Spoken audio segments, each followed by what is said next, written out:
अस्सलामुअलैकुम नाज़रीन, TNN TV के न्यूज़ बुलेटिन के साथ मैं हूं बुशरा खान। सबसे पहले शामिल करेंगे न्यूज़ हेडलाइंस।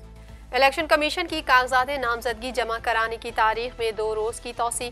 कागजात की जांच पड़ताल अब 25 से 30 दिसंबर तक होगी। रिटर्निंग अफसर के फैसलों के खिलाफ अपील 3 जनवरी तक दायर होगी। साइफर केस, बानिए PTI और शाह महमूद कुरैशी की जमानत मंजूर। वकील सलमान सफदर ने कहा कि साबिक वजीर आजम रियासती दुश्मन नहीं बल्कि सियासी दुश्मन है। साबिक वजीर आजम ने खत के मंदरजात किसी से शेयर नहीं किए। जनूबी वजीरिस्तान में जेर तामीर थाने पर नामालूम अफराद की फायरिंग से 5 मजदूर जाबहक होने वाले 5 मजदूर मकामी कबीले से ताल्लुक रखते हैं। मजदूरों पर उस वक्त फायरिंग की गई जब वो सो रहे थे। कराची में 25 दिसंबर से सर्दी की शिद्दत में कमी का इम्कान। आइंदा 2 से 3 रोज के दौरान कहीं कहीं बूंदाबांदी का भी इम्कान। जनवरी के आगाज से शहर में सर्दी में दोबारा इजाफा होगा।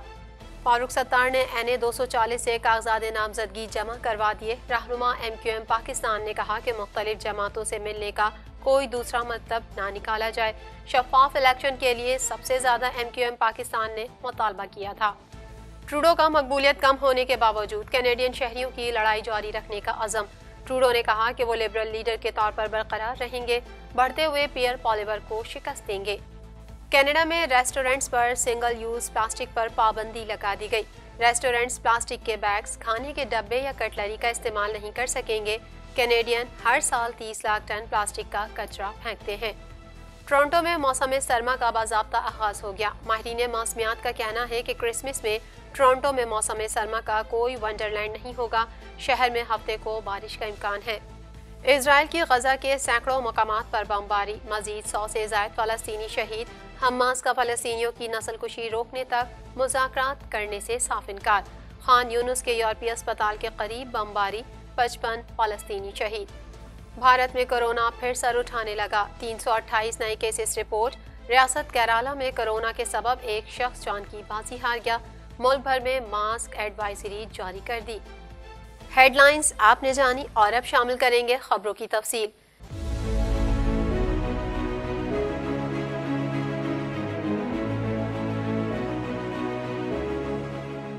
पौने 2 करोड़ की आबादी पर मुश्तमिल कराची मेट्रोपॉलिटन सिटी में सेहत के हवाले से अस्पताल तो बहुत, लेकिन फिजियोथेरेपी सेंटर नायाब हैं। अल्हम्दुलिल्लाह हमने इस कमी को पूरा करते हुए गुलिस्तान जौहर में सुबेदास फिजियोथेरेपी सेंटर का आगाज कर दिया है।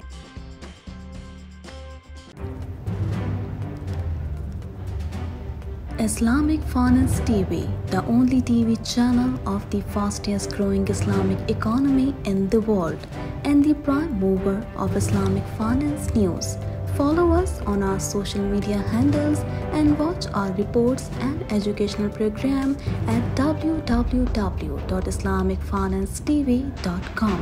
For advertisement, please contact us at islamicfinancetv@gmail.com.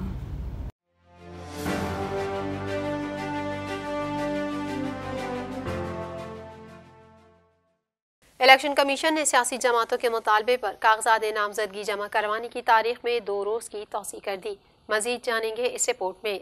Election commission ने सियासी जमातों के मुतालबे पर कागजात नामजदगी जमा कराने की तारीख में 2 रोज की तौसी कर दी। इलेक्शन कमीशन की जानिब से नजरसानी शुदा इलेक्शन शेड्यूल जारी कर दिया गया है, जिसके मुताबिक कागजात नामजदगी अब 24 दिसंबर तक जमा करवाए जा सकते हैं। सियासी जमातें मखसूस नशिस्तों की तरजीही फहरिस्त भी 24 दिसंबर तक दे सकती हैं। ECP के मुताबिक कागजात की जाँच पड़ताल अब 25 से 30 दिसंबर तक होगी, जबकि रिटर्निंग अफसर के फैसलों के खिलाफ अपील 3 जनवरी तक दायर होगी। पोलिंग शेड्यूल के मुताबिक 8 फरवरी 2024 को होगी। दूसरी जानिब सियासी रहनुमाओं की जानिब से कागजात का हुसूल और जमा कराने का सिलसिला जारी है। चेयरमैन पीपल्स पार्टी बिलावल भुट्टो जरदारी का लाहौर से इलेक्शन लड़ने का इम्कान है। आसिफ अली जरदारी ने NA 207 नवाब शाह से इंतखाबी फॉर्म वसूल किया। मरियम नवाज ने सुबह इलेक्शन कमीशन ऑफिस से वोट सर्टिफिकेट हासिल कर लिया। 5 हलकों से इलेक्शन में हिस्सा लेंगी। चेयरमैन सेनेट सादिक संजरानी कौमी असम्बली के हल्का 260 और बलोचिस्तान के हल्का 32 से इंतखाबात में हिस्सा लेंगे। फजल रहमान ने NA 44 डेरा इस्माइल खान से कागजात नामजदगी हासिल किए। साबिक स्पीकर कौमी असम्बली असद कैसर ने PK 50 और NA 19 के लिए कागजात जमा करा दिए। साबिक वफाकी वजीर दाखिला चौधरी निसार अली ने NA 53 से आज़ाद हैसियत से कागजात नामजदगी जमा कराए हैं। ख्याल रहे कि गुज़िश्ता 2 रोज़ के दौरान मुतादिद सियासी रहनुमाओं ने कागजात नामजदगी वसूल किए और जमा कराए। याद रहे कि फरवरी 2024 में होने वाले आम इंतखाबात के लिए कागजात नामजदगी जमा कराने का आज आखिरी दिन था, जिसमें तौसी कर दी गई है। इलेक्शन कमीशन के मुताबिक कागजात नामजदगी जमा कराने का वक्त बढ़ा दिया गया है। आम इंतखाबात के लिए कागजात नामजदगी अब 24 दिसंबर तक जमा कराए जा सकते हैं। वाज़ेह रहे कि मुस्लिम लीग नून, जमीयत उलमा इस्लाम फे, मुत्तहिदा कौमी मूवमेंट पाकिस्तान और बलूचिस्तान अवामी पार्टी ने कागजात नामजदगी की तारीख में तौसी का मुतालबा किया था। सुप्रीम कोर्ट ऑफ पाकिस्तान ने साइफर केस में बानी PTI इमरान खान और शाह महमूद कुरैशी की जमानत मंजूर कर ली। मजीद अहवाल इस रिपोर्ट में।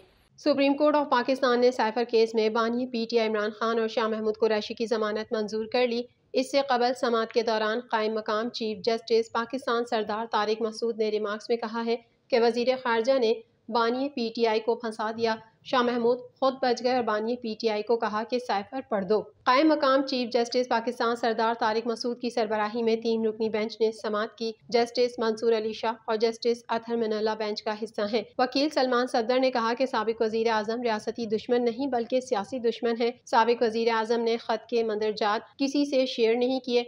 अमरीकी सफीर को बुलाकर कहा गया एहतजाज गलत है या फिर साइफर का मुकदमा।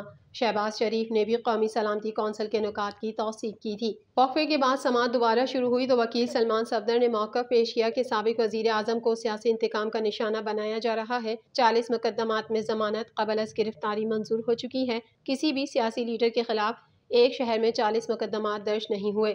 वकील सलमान सफदर ने साबिक सफ़ीर असद मजीद का बयान भी पढ़कर सुना दिया और सवाल उठाया कि अगर कुछ गलत नहीं हुआ था तो अमरीकी सफ़ीर को बुलाकर एहतजाज क्यों किया गया। जस्टिस अतहर मिनल्ला ने कहा कि हर दौर में सियासी रहनुमाओं के साथ ऐसा क्यों होता है। साबिक वज़ीर आज़म के जेल से बाहर आने से क्या नुकसान होगा। इस वक्त सवाल आम इंतखाबात का है। इस वक्त बानी PTI नहीं आवाम के हुकूक का मामला है। जस्टिस अतहर मिनल्ला ने रिमार्क्स दिए कि अदालत बुनियादी हुकूक की मुहाफ़िज़ है। साबिक वज़ीर आज़म पर जुर्म साबित नहीं हुआ, वो मासूम है। जनूबी वज़ीरिस्तान में शैन वर्सिक के इलाके में ज़ेर तामीर थाने पर फायरिंग से 5 मजदूर जाबहक और 1 ज़ख्मी हो गया। मज़ीद अहवाल इस रिपोर्ट में। जनूबी वज़ीरिस्तान में शैन वर्सिक के इलाके में ज़ेर तामीर थाने पर फायरिंग से 5 मजदूर जाबहक और 1 ज़ख्मी हो गया। पुलिस के मुताबिक ज़ेर तामीर थाने पर फायरिंग का वाक़या गुज़िश्ता रात पेश आया। नामालूम अफराद की फायरिंग से काम करने वाले 5 मजदूर जाबहक और 1 ज़ख्मी हुआ। पुलिस हुक्काम का बताना है कि मजदूरों पर रात में उस वक्त फायरिंग की गई जब वो सो रहे थे। जाबहक मजदूर इलाके में पुलिस चौकी तामीर कर रहे थे। पुलिस हुक्काम का बताना है कि जाबहक होने वाले 5 मजदूर मकामी कबीले से ताल्लुक़ रखते हैं। महकमा मौसमियात ने 25 दिसंबर से कराची में सर्दी की शिद्दत में कमी का इम्कान जाहिर किया है। मज़ीद तफसीलात इस रिपोर्ट में। महकमा मौसमियात ने 25 दिसंबर से कराची में सर्दी की शिद्दत में कमी का इम्कान जाहिर किया है। महकमा मौसमियात के मुताबिक शहर में कम से कम दर्जा हरारत 12 से 14 डिग्री सेंटीग्रेड जबकि ज़्यादा से ज़्यादा दर्जा हरारत 28 से 29 डिग्री सेंटीग्रेड तक रह सकता है। महकमा मौसमियात ने बताया कि जनवरी के आगाज़ से शहर कायद में दोबारा सर्दी की शिद्दत में इजाफे का इम्कान है। महकमा मौसमियात के मुताबिक आइंदा 2 से 3 रोज़ के दौरान कराची में कहीं कहीं बूंदाबांदी का भी इम्कान है। रहनुमा MQM पाकिस्तान फारूक सत्तार ने कराची के हल्के NA 240 से कागजात नामजदगी जमा करवा दिए। मजीद जान लेते हैं इस रिपोर्ट में। रहनुमा MQM पाकिस्तान फारूक सत्तार ने कराची के हल्के NA 240 से कागजात नामजदगी जमा करवा दिए। इस मौके पर डॉक्टर फारूक सत्तार ने मीडिया से गुफ्तगू में कहा कि शफाफ इलेक्शन के लिए सबसे ज़्यादा MQM पाकिस्तान ने मुतालबा किया था। उन्होंने कहा कि साफ शफाफ इलेक्शन के लिए ज़रूरी है कागजात नामजदगी का मरहला खुश असलूबी से तय हो। उन्होंने मजीद कहा कि कागजात नामजदगी जमा कराने के लिए 2 रोज़ की तौसी कर दी गई। लेवल प्लेइंग फील्ड पर ज़िला गरबी में बात करेंगे। रहनुमा MQM पाकिस्तान ने कहा कि मुख्तलिफ जमातों से मिल रहे हैं, इससे कोई दूसरा मतलब ना निकाला जाए। मजीद खबरें भी बुलेटिन का हिस्सा होंगी इस ब्रेक के बाद।